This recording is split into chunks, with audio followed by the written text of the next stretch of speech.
I'm not sure what they can do in the short yardage situations and running the football to bring it up to code, but it's not where it needs to be right now. You nailed that option pitch to the left because there was nobody in the TV screen when he caught the football, and I thought, oh, big gainer. Great call, blocked perfectly, because they don't really run that play, so you never expect to see it. And particularly with the quarterback with Kyle McCord and the ball in his hands. I mean, my God, he was going to keep that? No, he wasn't. So, especially not now. Jesus, with no Devin Brown as the safety net, you have a Tristan Gebbia who's not played, I don't believe, one snap so far this season. So he's now the backup, it would seem. They kind of flirted with the idea that Lincoln Kienholz might get in there now on the goal line instead of Devin Brown. He's got 4 games he can play and still keep his red shirt. They have 5 regular season and 3 postseason potentially. So 8 games left, if they go the distance, and he can play in 4 of those. But I think that's pound foolish to put somebody sight unseen. I would do that in the fourth quarter of the Rutgers game when it's 44-7, something like that, or the Michigan State game when it's 56-3, in the fourth quarter. That's when I would put Lincoln Kienholz in the game for the first time, not at Wisconsin, where it's going to be extremely loud.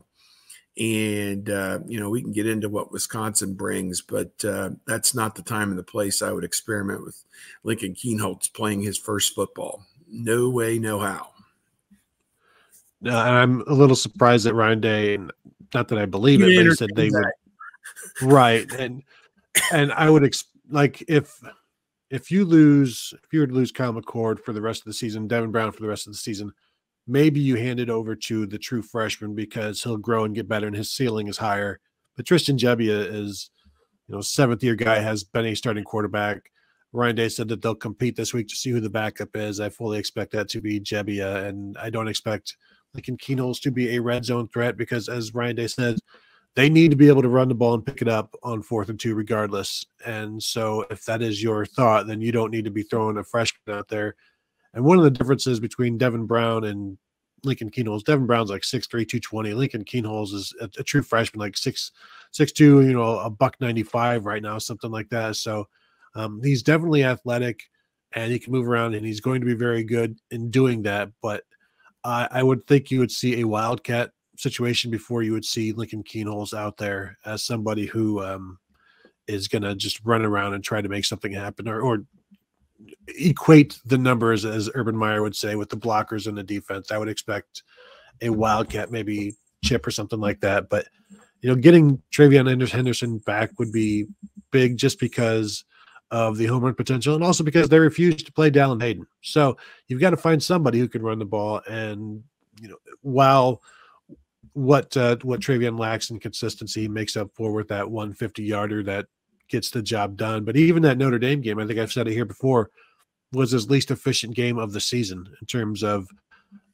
success rate on his carries, because I think only 3 of his 14 carries were successful in that they got half of the distance needed on first down, 70% of the distance needed on second down, or all of the distance needed on 3rd or 4th down, only 3 of his 14. Meanwhile, Dallan Hayden's game against Purdue was the most successful game any Ohio State running back has had this year. And I'm not even going to go back and look at Chip or Mayan in the last week or two because there's no way neither of those guys were even anywhere close to that. And Mayan had some good moments, but then it just gets shut down and then that's it. And for a while we were seeing the old Mayan Williams, the 2022 Mayan Williams. And then after maybe 3 or 4 carries, we saw the 2023 Mayan Williams the rest of the game. So it's not a great situation right now. And it does seem to me, Steve, tell me if you agree with this, when Ryan Day was asked maybe after the game and then again on Tuesday, why isn't Dallan Hayden playing on after the game? He said, that's Tony Alford's call, but we're going to go back and look and see if that's the right call.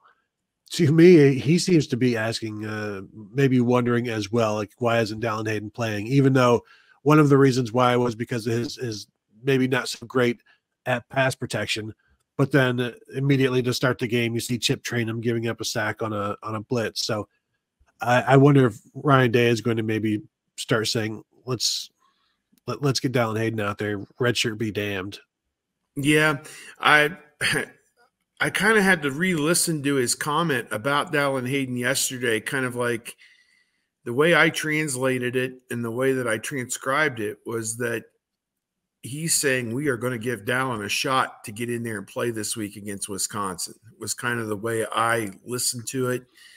And that would run counter to the idea that they're planning to still redshirt him. I think they realize that they are 7 games into 2023 and they don't have the kind of playmaking they need at that position, especially if Henderson is not 100%, to expect that they're going to run the table. And 2026 is great. We could all be dead in 2026. If the world affairs continue the way they're going, there may not be any 2026. So let's win it today, is kind of my feeling. And this is a guy I think that can help you win it today. Now, is he going to go up to Michigan and rush for 100 yards? No, I'm not saying that. I don't know that they'll, as a team, if they can get 125 yards rushing in that game, I would consider that a path to victory. So, that's still a month off in the future, and you hope that they can get, some consistency going with the run game starting this week. So that was interesting. You brought up Trianum. He started the game, and then I don't know what stage of the first quarter that play was where the defensive end or the outside linebacker just went right around him and sacked the quarterback. And it wasn't long. I have to get my sheet out after that Mayan Williams came in and basically played the entire second and third quarter with no sight of Chip Trianum at all until they ran the tread off of Mayan Williams essentially by the end of the third quarter.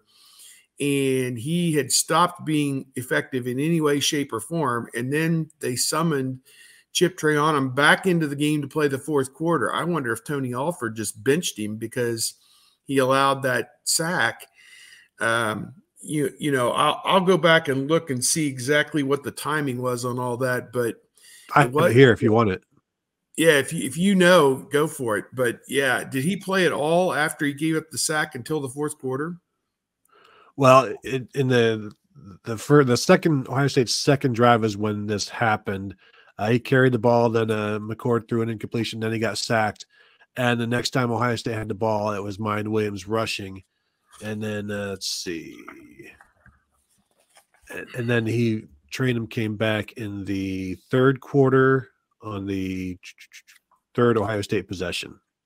So yeah, so late third quarter, he gives up a sack with about 7 minutes to go in the first quarter, doesn't seem to play the last, they got the ball back with 5 minutes to go in the first quarter, doesn't seem to play there or the second quarter.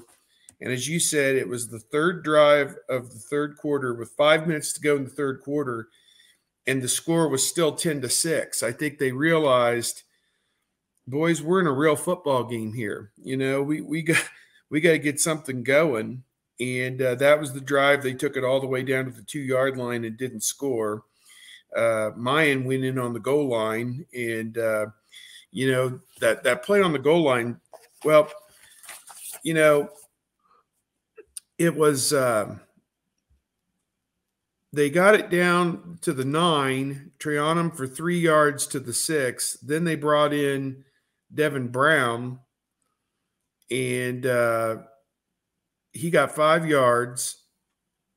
And so down to the 1-yard line, that's the one where he got folded up and injured his ankle. And so then it's 3rd and goal at the 1, and they lined up with like 4 tight ends. If you count Montgomery as like the 4th tight end out there, with Stover, G. Scott, Montgomery, and one more, big guy out there. They had 2 of them on each side, and Stover was the wingback on the right. Stover didn't block Dominic DeLuca, number 0, and he came in untouched, shot essentially between the wingback and the tight end, got right through there and swallowed up Mayan in the backfield for a 1-yard loss. And then on the 4th down play, McCord he has to play quarterback now because Brown's injured. McCord's not going to run it. I mean, they seem averse to running the quarterback sneak, although now it's 4th and goal at the 2. You would not sneak it necessarily from the 2-yard line. And he throws that pass to Carnell Tate, who's kind of coming across the field and throws it to it. It's kind of like the David Boston play in the Rose Bowl 1,000 years ago. He's kind of running like this and kind of catches it like this and is supposed to turn upfield and score. That's what David Boston did. That's not what Carnell Tate did. He got swallowed up at the 1-yard line, not even close to the goal line or the 2-yard line. And, that Woody, that painted thing at the end of the field, you throw the ball into that. That's where you throw the ball into, is the painted thing at the end of the field if you want to score. And somebody remarked, that pattern needs to be run in the end zone. And I don't know, they can't score down there. They just, and that's a broad whatever. But see, that ruins a drive where he threw a pass to Harrison for 16 yards and one to Stover for 30. They were clicking.